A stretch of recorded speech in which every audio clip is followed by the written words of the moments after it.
Assalamualaikum warahmatullahi wabarakatuh. Yang saya hormati, yang terhormat Ibu Ustazah Haja Lilis Karyawati, SPDI MPDI, dan teman-teman yang menonton video presentasi saya kali ini. Pertama-tama izinkan saya mengucapkan rasa syukur atas segala nikmat yang kita dapatkan di hari ini dan hari-hari yang lain. Kita bersyukur pada Allah Subhanahu wa taala atas nikmat iman dan nikmat Islam dan nikmat sehat walafiat dan nikmat keselamatan yang diberikan oleh Allah Subhanahu wa taala yang memungkinkan kita masih diberi kesempatan untuk hidup hingga saat ini. Sebelumnya perkenalkan, nama saya Ramadan Dwi Saputra. Saya selaku moderator sekaligus presentator pada kesempatan kali ini akan memandu jalannya presentasi kali ini. Saya akan membahas tentang qiraat Al-Quran. Sebelum presentasi ini dimulai, saya akan membacakan rentetan acara kali ini. Yang pertama ada pembukaan, yang kedua penyampaian materi, dan yang ketiga ada penutup. Dan pertama-tama mari kita mulai dengan sesi yang pertama, yaitu pembukaan, dan akan langsung dilanjut ke sesi penyampaian materi. Pada masa hidup Nabi Muhammad SAW, perhatian umat terhadap kitab Al-Quran ialah memperoleh ayat-ayat Al-Quran dengan mendengarkan, membaca, dan menghafalkan secara lisan dari mulut ke mulut. Pada periode pertama, Al-Quran belum dibukukan, sehingga dasar pembacaannya dan pelajarannya masih secara lisan. Hal ini berlangsung terus sampai masa sahabat, masa pemerintahan Khalifah Abu Bakar dan Khalifah Umar radhiyallahu an. Pada masa mereka kitab Al-Quran sudah dibukukan dalam satu mushaf. Pembukaan Al-Quran tersebut merupakan ikhtiar Khalifah Abu Bakar radhiyallahu an atas inisiatif Umar bin Khattab radhiyallahu an. Pada masa Khalifah Utsman bin Affan radhiyallahu an, mushaf Al-Quran disalin dan dibuat banyak sekali serta dikirim ke daerah-daerah Islam yang pada waktu itu sudah menyebar luas untuk menjadi pedoman bacaan, pelajaran, dan hafalan Al-Quran untuk kaum muslim. Hal itu diupayakan Khalifah Utsman karena pada waktu adanya perselisihan sesama umat muslim di daerah Azerbaijan mengenai bacaan Al-Quran yang berbeda-beda. Perselisihan tersebut hampir saja menimbulkan perang antar saudara sesama umat Islam, sebab mereka berlainan dalam menerima bacaan ayat-ayat Al-Quran, karena oleh Nabi Muhammad SAW diajarkan cara bacaan yang relevan dengan dialek mereka masing-masing. Tetapi karena tidak memahami maksud dan tujuan Nabi Muhammad SAW, lalu tiap golongan menganggap hanya bacaan mereka sendiri yang dianggap benar oleh mereka masing-masing, secara bacaan yang lain salah, sehingga mengakibatkan perselisihan yang cukup besar. Itulah inti perbedaan qiraat dan sejarah tumbuhnya ilmu qiraat. Tak kala para qori sudah tersebar di berbagai pelosok, qiraat tersebut diajarkan secara turun-menurun dari guru ke guru, sehingga sampai pada para imam qiraat, baik yang 7 maupun yang 10 dan maupun yang 14. Sebab mengapa hanya 7 imam qiraat yang masyhur, padahal masih banyak sekali imam-imam qiraat lain yang lebih tinggi kedudukannya karena sangat banyaknya periwayat qiraat mereka. Ketika semangat dan perhatian generasi sudah mulai menurun, mereka lalu berupaya untuk membatasi hanya pada qiraat yang sesuai dengan khaf mushaf serta dapat mempermudah penghafalan dan pendhabitan qiraatnya. Yang pertama, saya mulai menjelaskan tentang pengertian qiraat secara bahasa. Qiraat secara bahasa merupakan bentuk jamak dari qiraah. Qiraah diambil dari kata qara'a, lalu dibentuk masdarnya menjadi qara'a yaqra'u qira'atan wa qur'anan, yang berarti menghimpun atau membaca. Dan ada lagi menurut istilah qiraah adalah perbedaan lafaz-lafaz wahyu yang disebut Al-Quran dalam penulisan huruf atau cara mengucapkan lafaz Al-Quran seperti ringan dan berat. Dari banyaknya qiraat yang kita ketahui sekarang, ada beberapa imam yang membantu mempopulerkan qiraat Dan imam ini biasanya disebut sebagai imam qiraat sab'ah atau imam qiraat 7. Yang pertama ada Imam Nafi, yang kedua Ibnu Katsir dan Abu Amr, Ibnu Amir, Asyim, Hamzah dan Kisai. Imam Nafi adapun dua perawinya qiraatnya adalah Imam Qalun dan Imam Warsh. Dan yang kedua Ibnu Katsir adapun dua perawinya adalah Imam Al-Bazi dan Imam Qunbul. Dan yang ketiga ada Imam Abu Amr, adapun dua perawinya adalah Imam Ad-Duri dan As-Susi. Yang keempat ada Ibnu Amir, adapun dua perawinya adalah Hisham bin Amr dan Ibnu Zakwan. Dan yang kelima ada Imam Asyim, perawinya ada Syu'bah dan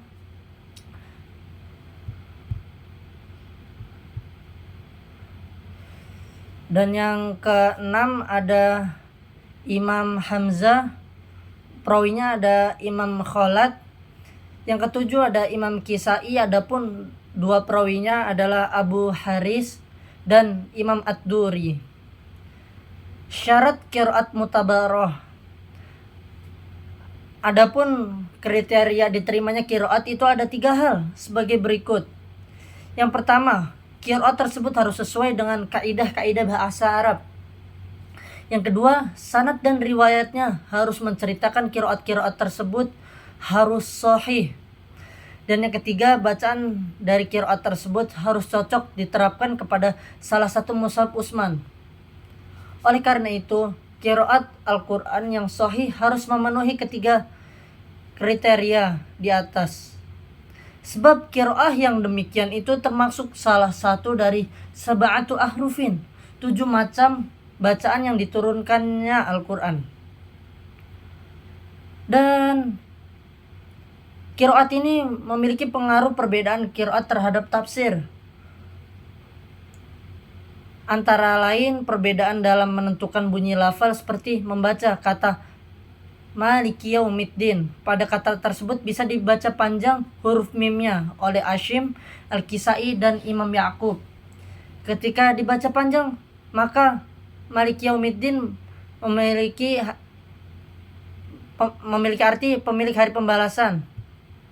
Sedangkan menurut Imam Nafi, Ibnu Katsir, Abu Amr dan Ibnu Amir, Ibnu Hamzah membaca dengan mendekatkan huruf mimnya sehingga maknanya adalah raja atau merajai hari pembalasan. Dalam Quran surat Al-Baqarah ayat 222 yang berbunyi qala Allah Ta'ala fi Qur'anil Karim a'udzu billahi minasyaitonir rajim wa yas'alunaka 'anil mahid qul hiya 'adha fa'tadirun nisaa fil mahid wa la taqrabuhunna hatta yatahun fa idza tatahharna fa'tuhunna min haitsu amarakumullah innallaha yuhibbut tawwabin wa yuhibbul mutatahhirin. Yang artinya, mereka bertanya kepadamu tentang haid. Katakanlah, haid itu adalah suatu kotoran. Sebab itu hendaklah kamu menjauhkan diri dari wanita di waktu haid, dan janganlah kamu mendekati mereka sebelum mereka suci. Apabila mereka telah suci, maka campurilah mereka itu di tempat yang diperintahkan oleh Allah kepadamu. Sesungguhnya Allah menyukai orang-orang yang bertaubat dan menyukai orang-orang yang mensucikan diri. Berkaitan dengan ayat yang saya bacakan tadi, di antara imam qiraat 7 yaitu Imam Abu Bakar Asy-Syu'bah, qiraat Asyim, riwayat Syu'bah, Hamzah dan Kisai membaca kata yathurna dengan memberi syiddah pada huruf to dan ha, maka bunyinya menjadi yutahhirna. Berdasarkan perbedaan qiraat ini, para ulama fiqh berbeda pendapat sesuai dengan banyaknya perbedaan qiraat. Ulama yang membacakan yatahharna berpendapat bahwa seorang suami tidak diperkenankan berhubungan dengan istrinya yang sedang haid kecuali telah suci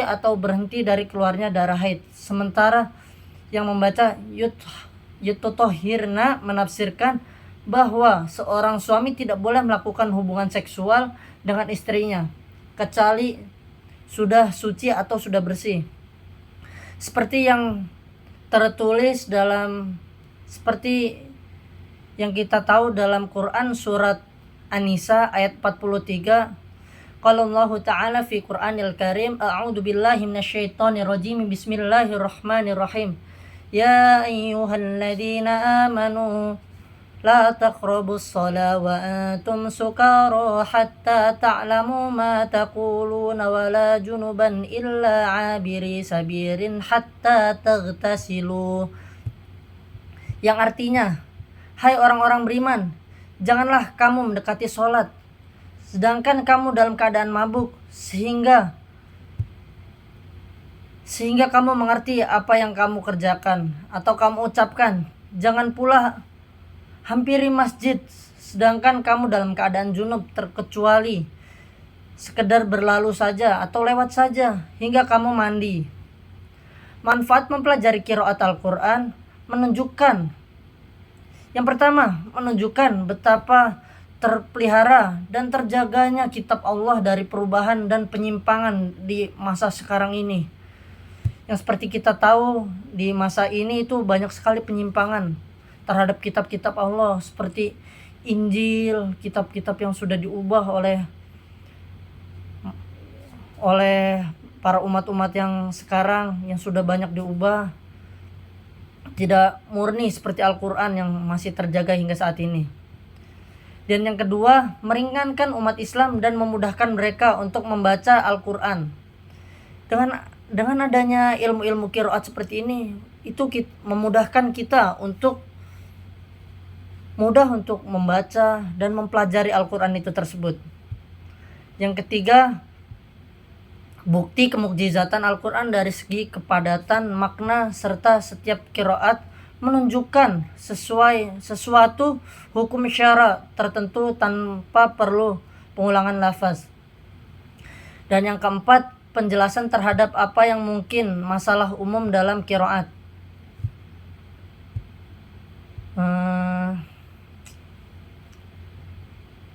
Dan yang kelima, memperbanyak pahala karena kita mempelajari kitab-kitab Allah yang suci. Dengan kita mempelajari, banyak membaca, dan secara tidak langsung kita telah memperbanyak pahala yang kita dapat dari belajar dan membaca qiraat tersebut. Dan qiraat masih terbagi menjadi 6 tingkatan. Yang pertama ada qiraat mutawatir, yang kedua ada qiraat mansyur, yang ketiga ada qiraat ahad, yang keempat ada qiraat syadz, yang kelima ada maudhu, dan yang keenam ada qiraat mudraj. Maaf ya Bu kalau salah. Dan yang pertama itu ada qiraat mutawatir. Qiraat mutawatir, qiraat yang diyakini oleh sejumlah besar perawinya yang tidak mungkin bersepakat untuk berdusta dari sejumlah orang-orang seperti itu, dan sanadnya bersambung hingga penghabisannya, yakni Rasulullah Shallallahu Alaihi Wasallam. Dan yang kedua adalah qiraat masyhur, qiraat yang memiliki sanad yang sahih tetapi tidak sampai kualitas mutawatir.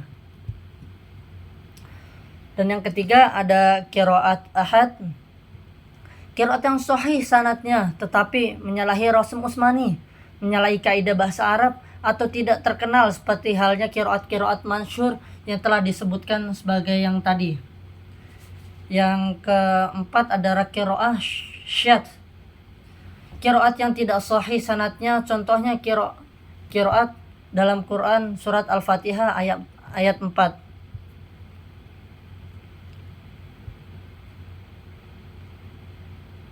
Dan yang kelima ada qiraat maudhu, qiraat yang dibuat-buat dan disandarkan kepada seseorang tanpa dasar adanya sanad dan riwayat atau dalil yang jelas. Tidak ada yang menanggungjawabkan qiraat tersebut.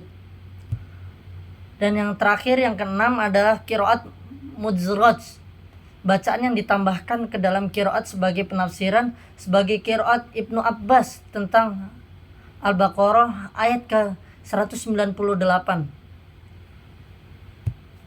Jadi kesimpulan dari presentasi saya yang tadi, dari paparan yang telah saya sampaikan, dapat disimpulkan bahwa ilmu Al-Quran adalah ilmu yang mempelajari tentang cara membaca ayat-ayat Al-Quran yang berupa wahyu Allah Subhanahu wa Ta'ala, dipilih oleh seorang imam ahli qiraat, berbeda dengan cara ulama lain berdasarkan riwayat-riwayat mutawatir sanadnya dan selarasnya dengan kaidah-kaidah bahasa Arab, serta cocok dengan bacaan terhadap tulisan Al-Quran yang terdapat dalam salah satu mushaf Utsman.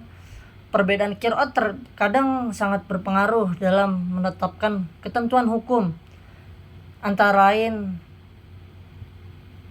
misalnya kita membaca Al-Quran dengan qiraat yang berbeda, itu bisa sekali merubah makna atau arti dari Al-Quran tersebut.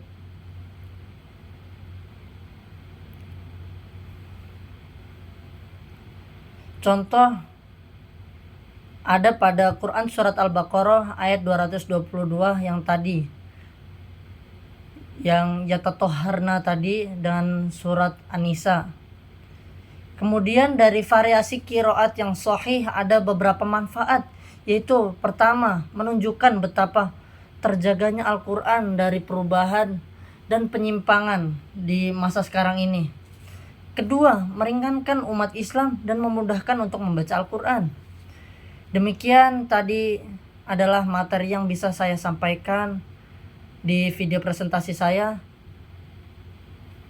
Sebagai moderator sekaligus presentator, saya ingin menyampaikan permohonan maaf jika ada kekurangan dan kesalahan dari kata atau yang saya sampaikan. Saya juga masih belajar, jika ada kurangnya mohon maaf.